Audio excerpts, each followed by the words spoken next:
这是我憋着尿看完的科幻烧脑电影，刷到的老铁千万不要错过，因为它每隔3分钟就有一个神反转，如果不看到最后，根本不知道什么才是真相。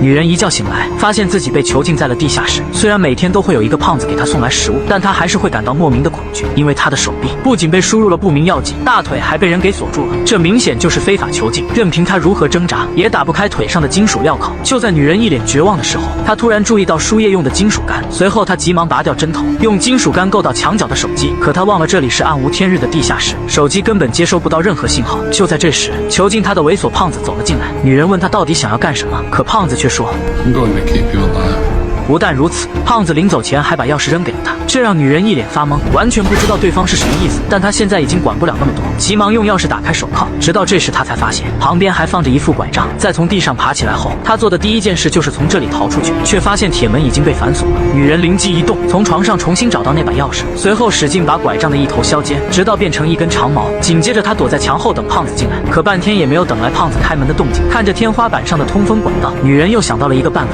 打开通风栅栏，随后把点燃的衣服塞进管道，浓烟很快充满了整个地下室，而她现在只需要守株待兔。胖子果然被浓烟吸引了进来，但女人小看了对方的战斗力，只是一针就让她陷入了昏迷。等她再次醒来的时候，发现自己又躺回了床上。此时老白就坐在她对面，面对女人的苦苦哀求，老白终于说出了真相：外面的世界已经被毒气污染，人类死伤殆尽，他们很可能是唯一的幸存者，而且是他发现出了车祸的米歇尔，出于好心才把他带回了地下室。但米歇尔完全不相信老白的话，他现在被囚禁在这里，对方想怎么编都可以。老白也看出了他的不信任，就在他要继续解释的时候，突然外面有什么东西被打碎了，老白急忙离开，很快就传来一阵打斗声，还有一个男人的求饶声。地下室不止他们2个人，很明显，老白刚才说谎了。女人被重新关了起来，这次他是被汽车的引擎声吵醒的。他突然想到，如果外面有人在活动，那么空气肯定没有被污染。他也确定老白就是个骗子。看着打开的铁门，米歇尔知道老白是想欲擒故纵，他撑着拐杖走出去，却发现角落里还躺着一个人，对方左肩一片淤青，多半就是之前被老白打伤的。米歇尔问他怎么才能逃出去，但小帅根本不想离开，而且他的说辞也和老白一样，外面已经变成了世界末日。他好不容易才让老白答应他留下。米歇尔怀疑这2人在给他演戏，如果不亲眼看到外面2人的话，他一个字都不会相信。恰好老白这时走了过来，听说米歇尔想要离开，他直接把米歇尔带到了出口。铁门外面只有一片空寂，人一个都没有发现，倒是看见了2头腐烂的死猪。米歇尔有些动摇了，空气中有毒气应该是真的，但他很快发现外面还有一辆汽车。这时他突然想起来，那晚自己就是被这辆车给撞的。那么有没有一种可能，这一切都是老白在自导自演？米歇尔思索了很久，决定还是逃出去。很快他就等来了一个机会。这天几人一起共进晚餐，老白看上去心情还不错，似乎还要和2人喝几杯。他从腰上取下钥匙扣，打开一瓶汽水，给2人各自倒了一杯，但想要从老白身上拿到钥匙，根本没有丝毫机会。不过他很快就发现，老白很讨厌吃饭的时候有人说话，而恰好小帅就是一个话痨。他开始故意找小帅搭讪，还明目张胆地勾搭对方。老白终于怒了，他把米歇尔逼到墙角，癫狂地让米歇尔向他道歉。米歇尔表面上唯唯诺诺，但一只手已经伸向了钥匙。等老白回到餐桌后，钥匙已经被米歇尔拿到了。女人偷偷把钥匙藏进裤裆里，然后装作若无其事的吃饭。谁知胖子突然要喝汽水，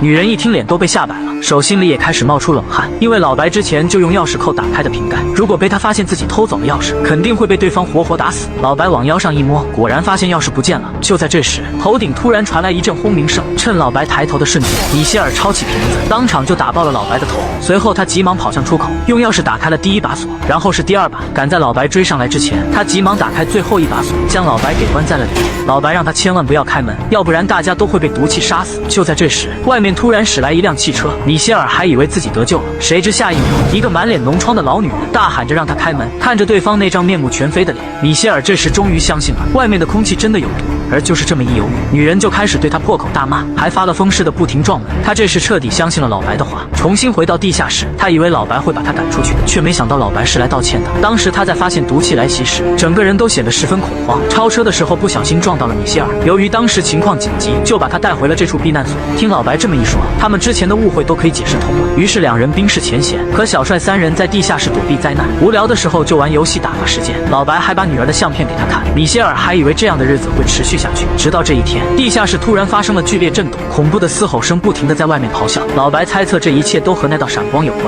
他们先用大型武器一次性清除了地球的半数人口，现在就是那道闪光的第二轮攻击，但谁也说不清那东西到底是什么。然而就在这时，地下室的通风系统出了故障，米歇尔的身体最小，只能由他进去重新启动开关。爬行的过程很顺利，米歇尔快速来到通风口，按照老白的要求重新启动了过滤系统。就在他要回去的时候，突然发现这里还有一个天窗，不过同样被上锁了。但诡异的是，他发现天窗玻璃上有很多划痕，凑近仔细一看，竟然有人在上面刻下了救命2个字。米歇尔被当场吓傻了，老白这个人肯定有问题。随后他又在楼梯下面发现了一个耳坠，他记得这是老白女儿小美的，但耳坠上为什么全都是血迹？难道小美是被老白害死的？随后他拿出老白女儿的相片，然而小帅接下来的话却直接震碎了米歇尔的世界观。相片上的女人根本不是老白的女儿，而是他妹妹的高中同学小兰，但她在2年前就已经失踪了，没想到被老白关进了地下室，现在肯定已经被老白杀死，下一个很可能就轮到他们。科幻影史上曾有这样一部电影，他给了追求大场面的导演重重一记耳光，哪怕只有4名演员和一个场景，照样可以拍出高分科幻。新人导演用实力告诉我们，科幻不是一味的追求大制作，有时候也可以玩一玩密室变态。故事背景只有一间地下室，里面囚禁着一个妙龄少女，而地下室的主人是一个杀人不眨眼的猥琐胖子。虽然他们表面上其乐融融，但2个人心里其实都清楚，他们随时都会成为胖子的下一个目标。可想要逃出去很简单，但地球的空气已经被毒气污染，现在出去就是找死。米歇尔很快想到了办法，他在进来之前是一名服装设计师，在小帅的帮助下，2人决定偷偷制作防护服。小帅负责吸引老白的注意，拿到他们需要的工具和材料，米歇尔则负责设计和缝纫。2人刚开始的进展很顺利，一件防护服很快就成型了，但他们忘了老白是一名退伍军人，他具有极强的反侦查意识。直到这天，他们的小把戏被老白识破了，他强迫2人把1桶强酸搬到卫生间，然后把剪刀和胶带扔了进去。小帅还想解释，但老白根本不给他这个机会。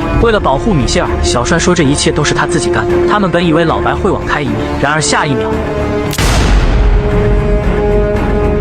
看着小帅被一枪爆头，米歇尔的逃跑计划彻底落空了，但他也不打算坐以待毙，急忙开始连夜制作防护服。可少了小帅在外面盯梢，直到老白走到门口，米歇尔才反应过来，他急忙把防护服藏进床底，头盔则塞进了通风管道。等老白进来的时候，米歇尔假装自己正在看书，原本他已经蒙混过关，但就在老白离开的时候，通风板上的一颗螺丝突然掉了下来，米歇尔本想搪塞过去，但已经来不及了。老白打开栅栏，把手伸了进去，好在呼吸器放的位置比较远，这才没有引起老白的怀疑。然而就在他转身的时候，突然看见了床底下的防护服，老白直接怒了，抓住米歇尔的头发，把他扔到了一边。就在他掀开床单的时候，米歇尔趁机跑出去，把老白关在了里面。可地下室就这么大，他根本就无处可逃，现在唯一的活路只能是离开这里。米歇尔急忙跑到客厅，在抽屉里找到了一瓶速冻喷雾，而老白这时也追了上来。面对盛怒的老白，米歇尔一脚踢翻了强酸桶，老白当场滑倒在地。紧接着他抓住门框荡到客厅，回到自己的房间，拿上防护服。此时强酸不仅腐蚀了老白的半张脸，还把电线点燃，引发了大火。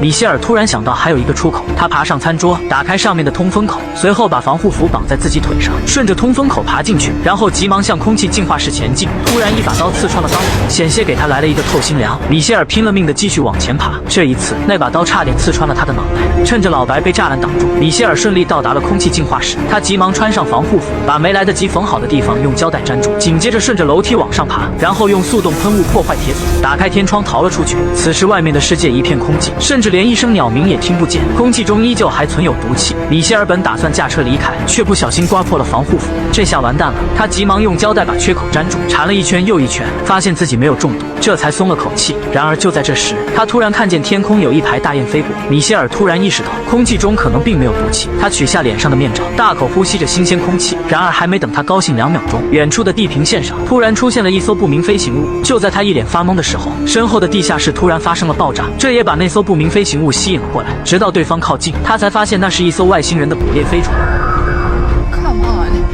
米歇尔急忙跑向另一台车，却不小心触发了警报系统，他只能躲进老白的屋子，把自己反锁在里面。这时他也通过窗口看见有一只外星生物已经追了过来，现在想要逃跑已经来不及了。他急忙从死去女人身上找到钥匙，关停汽车警报。趁着外星生物被引开，米歇尔从另一边的狗洞钻了出去，随后急忙跑向不远处的另一栋房子。然而就在下一秒，房子后面突然升起了一道绿光，米歇尔惊恐地看见一艘巨大的外星飞船正在向四面八方喷洒毒气。他急忙跑回之前的位置，穿上脱掉的防护服，这才捡回来了一条小命。然而还不等他喘口气，刚才那只外星生物突然向他飞扑过来，狰狞的巨大口气根本不给他留下丝毫活路。而此时他的车子也被外星飞船吊在了半空。米歇尔原本已经打算认命，这时突然摸到了一个打火机，他灵机一动，用酒瓶制作了一个燃烧瓶，在飞船即将喷吐毒物的瞬间，他一把将燃烧瓶扔了进去。